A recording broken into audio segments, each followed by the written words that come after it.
The question is, I have just entered monk mode, which is a noob mode in my opinion. My goal is to have a six-pack as soon as possible. What exercise that will destroy my abdomen the most? Okay, so abdominals, right? You want to get a six-pack. Let's address that. First of all, it's all in not only what you eat, how you eat, the quantities and proportions, right?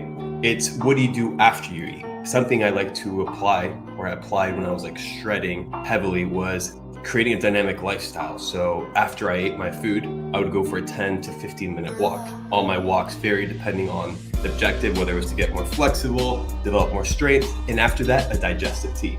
That alone helped me stimulate fat burning capabilities, just using that warm water in my system and just creating that movement to facilitate the digestion. So that is a huge tip right there for you guys. Six-pack is all about developing habits that go compounding over time, and that's the way you get the result. And then it's also understanding training. You've had a six-pack for a long time, and then you haven't had it, and then you've had it again, but it's looked different based on what? I mean, a lot of factors. One is the type of abdominal training that you're doing, whether it's compound, whether it's lean, whether it's with weights, whether it's none at all, and you're just eating super clean. Yeah. I would say, and the abs look completely different. Yeah, they kind of all morph. Like you have your general Yeah. shape, but all within that you can control your anatomy, and that's really interesting about the human body is how moldable it is to whatever you want it to be. But most people, once again, they treat their body like an accident. They don't treat their body like a sculpture.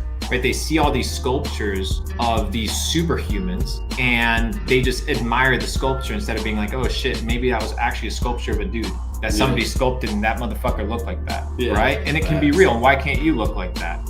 So it's just one of these situations that once you understand how the game is played, you understand that perception is extremely important. How people perceive you is extremely important. When there's more millionaires than people with a healthy body, you begin to understand what actually matters and what people want. You want to get into the room with extremely successful, wealthy people, tell them that you can increase their lifespan longevity by 5 years. They'll sit down and have a dinner with you. Why? Because they want to live longer. What? But you're going to them and talking to them about money, something that they don't need anymore of. They're trying to get rid of their shit. They have too much of it, right? It's too much problems. You don't understand how the game is played. You motherfuckers hit me up in the DMs and you're like, I'll work for you for free. Dude, I'm rich. I'm going to pay the best people. I don't need anybody to work for me for free. You need to be playing at a different level. So once you understand that you exercising equates to you making money, you tanning equates to you making money. How, Luke? Tell me, please, Luke. You're so delusional and so positive. My negative brain can't comprehend it. How is it that you can tan and get richer? Well, you get your vitamin C. So now you're in a situation where not only are you getting your vitamin and you're increasing the melatonin levels in your skin and allowing your skin to absolutely be blessed by the sun, but you're allowing the sleep cycles to be balanced out. If you get 10, 12, 15 minutes of sun every single day, you're gonna sleep better. You get tan, you're gonna look better. You're gonna feel healthier. Your skin's gonna look better. Now, of course, it's not for everybody, but you're gonna stand out. What? That's not gonna make you more money? Feeling more rested, looking better, and feeling better. It's not gonna make you more money. More rejuvenized. You feel rejuvenated, you feel young, you feel good. So what I was gonna... And the thing is, there's a reason why people and this is proven, dude, there's a reason why people in the UK have seasonal depression. Dude, these motherfuckers are under clouds 24/7 eating meat pies. Like, no wonder, dude, you're in the subway. You're like a fucking rat, dude. You're like a rat. You're in the subway, motherfucker. Like, you don't see that? Like, do I have to show it to you again? Have you seen the houses in the UK? They're shitholes. These motherfuckers are getting scammed. Got 'em, scammed. Yo, but So what? So what? You're gonna compete with somebody at a professional level that has a better environment, has a better diet, looks better, feels better. Motherfucker, wake up, dude. What? You can't make a couple $1,000s and move your ass to Bali? What the fuck you doing in a shithole? You're a digital stoic, you're a digital entrepreneur, make some money online, dude. If for all those motherfuckers that say it's hard, shut the fuck up, dude. It's not hard to make a couple racks online. You can't tell me you can't pull $200 from the system every single day.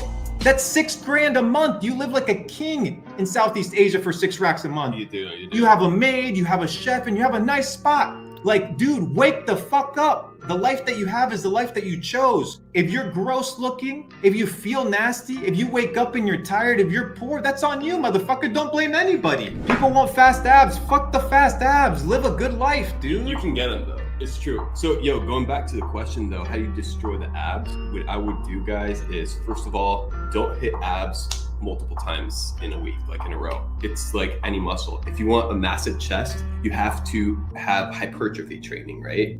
If you want a chest that perhaps is a little bit more flexible, you have to incorporate dynamic stretching and actual static stretching that will compromise the hypertrophy. The muscle will look longer, but it's a give and take. Same thing with the abs, right?